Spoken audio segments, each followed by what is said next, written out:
பொடி dosa. My choice is பொடி dosa. Masala dosa. It's always my choice. Dosa வகைகளில் ஒவ்வொருவருக்கும் ஒவ்வொரு சாய்ஸ் இருக்கலாம். ஆனால் எல்லா வகை தோசைகளுக்கும் ஒரே சாய்ஸ் இதயம்.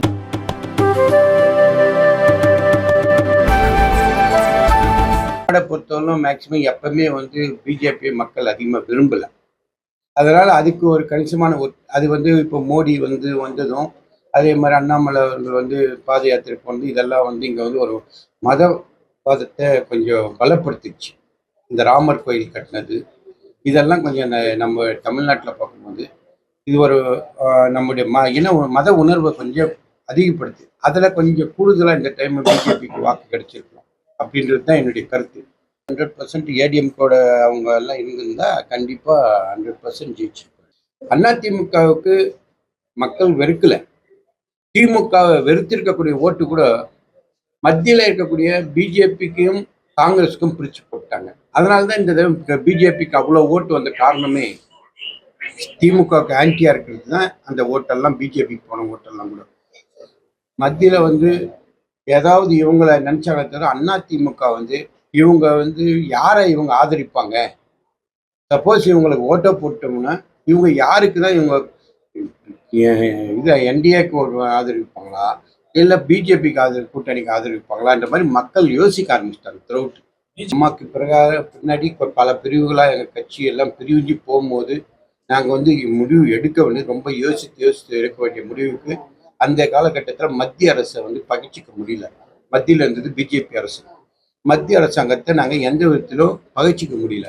காரணம் தமிழ்நாட்டுக்கு தேவையான மக்களுடைய தேவைகளை பூர்த்தி செய்வதற்கு வேற வழி இல்லை.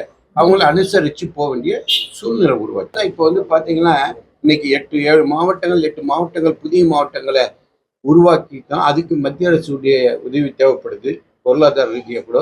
அதே போல் ஒரே வருஷத்தில் 11 மருத்துவக் கல்லூரியை கொடுத்துருக்காங்க மத்திய அரசு. அந்த நேரத்தில் இலக்கம் நம்ம பிள்ளைங்க இன்னைக்கு 11 மருத்துவக் கல்லூரி கூடுதலாக வந்ததுனால கிட்டத்தட்ட 2000 சீட்டுக்கு மேலே கூடுதலாக வந்துடுச்சு பசங்க படிக்கிறதுக்கு. இதெல்லாம் நமக்கு கிடைச்ச ஒரு பெரிய அந்த காலகட்டத்தில் அனுசரித்து போனதுனால்தான் பிஜேபியை அனுசரித்து அந்த பிஜேபி அரசாங்கத்தை அனுசரித்து போனதுனால்தான் தமிழ்நாட்டில் பல்வேறு வளர்ச்சி திட்டங்கள் எல்லாம் கொண்டு வர முடிஞ்சு. அவங்களும் கொஞ்சம் சாதகமாக அரசுக்கு எடப்பாடியார் அரசுக்கு உறுதுணையாக இருந்தாங்க. இதுதான் அந்த கடந்த 4 வருஷமா அவங்களோட பயணித்தது. திமுகவில் நீங்கள் சொல்கிற மாதிரி நம்ம டிஸ்ட்ரிக்ட் எடுத்துக்கோம். ஃபர்ஸ்ட் ஒருங்கிணைந்த வேலூர் மாவட்டத்தை எடுத்துக்கோம். நீங்கள் சொல்லக்கூடிய அளவுக்கு இந்த ஃபீல்டில் இருக்கக்கூடிய மாவட்ட செயலாளர்களோ இல்லை கழகத்துடைய ஒன்றிய செயலாளர்களோ இருக்கக்கூடிய பல்வேறு பொறுப்பாளர்கள் யாராச்சும் இந்த மாதிரி தேவையில்லாமல் இவங்கனால இந்த கட்சினால குழப்பம் உருவாகுது, கட்சிக்கு பிளவு ஏற்பட்டிருக்கு அப்படின்னு நம்ம டிஸ்ட்ரிக்ட்ல உங்களால சொல்ல முடியுமா? ஒருங்கிணைங்க ஒன்னா சேருங்க. ஒன்னா சேர்த்து சொல்றீங்க? முன்ன எங்களுக்குள்ள பிரச்சனைங்க என்ன? ஒன்னா இருந்தோம், எல்லாமே ஒன்னா இருந்தோம். இதுல பிரிவினை ஒரு தலைமை, ஒத்த தலைமை வேணும். இது தொண்டர்களுடைய எல்லாருடைய ஆர்வங்களும் எல்லாருடைய கோரிக்கையும் தான். அனைத்து மாவட்ட செயலாளர்கள்லாம் கூட எல்லாம் நாங்கள் எல்லாமே ஒற்றை தலைமை இருந்தால் தான் எங்களால் அம்மா மாதிரி செயல்பட முடியும், அம்மா மாதிரி இருக்கணும்ன்றோம். இப்படிதான் போகணும். இந்த ஒற்றை தலைமை போகும்போது அவர் எல்லாமே எடப்பாடியார் தலைமையில எல்லாமே வந்தாங்க, எல்லாமே அக்செப்ட் பண்ணா. உங்களுக்கு தீர்ப்பு கூட கோர்ட்டு நீதிமன்றம் கூட அவர் பக்கம் தான் எல்லாமே கொடுத்துருக்கு. அதுக்கு தவிர மக்களும் அப்படிதான் இருக்காங்க. இவங்களே வெளியே போனாங்க. இவங்கள நாங்கள் வெளியே போகணும்னு சொல்லி இவங்கதான் எல்லாம் போனாங்க. ஓபிஎஸ்ஸா இருக்கட்டும், எல்லாமே இன்னைக்கு நீங்க சொல்ற ஆளுங்க யாரெல்லாம் சொல்றீங்களா? இவங்களுக்கு என்ன அடிப்படையில் நாங்கள் சேர்த்துணும்னு சொல்றீங்க? எல்லாமே இப்போ எல்லாமே பார்த்தீங்கன்னா எல்லாம் எதிர்ப்பதான் பண்ணின்னு வராங்க. இவங்க கட்சிக்கு எதிர்ப்பா இருக்காங்களா?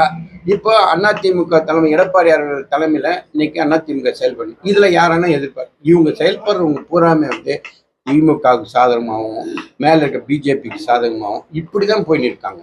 யாருமே இன்னைக்கு அதிமுக ஆதரவா இவங்கெல்லாம் இன்னைக்கு அவங்க தனித்தனியா போயிட்டு இன்னைக்கு கூட்டணியில ஏதோ ஒரு கூட்டணியோட சேர்ந்து நம்ம ஜெயிக்கணும் எல்லாமே தூத்தாங்க. இப்ப சொல்றாங்க நாங்க என்ன அவங்க வெளியே அனுப்பணும்? இவங்க சொல்லாமல்ல. இப்ப என்ன சொல்லணும்? நாங்க ஆதரவு தரோம், நீங்க எப்ப தேவைப்பட்டாலும் நாங்க உங்க அழைப்பை எதிர்பார்க்கிறோம்.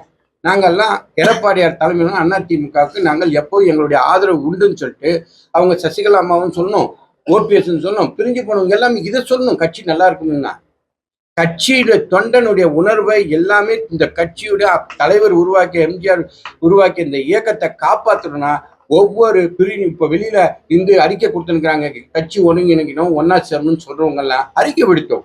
எடப்பாடியார் தலைமையில நாங்கெல்லாம் செயல்படுறதுக்கு நாங்கள் தயாராக இருக்கிறோம், எங்களை பயன்படுத்திங்கன்னு ஒருத்தர சொல்ல சொல்லுங்க.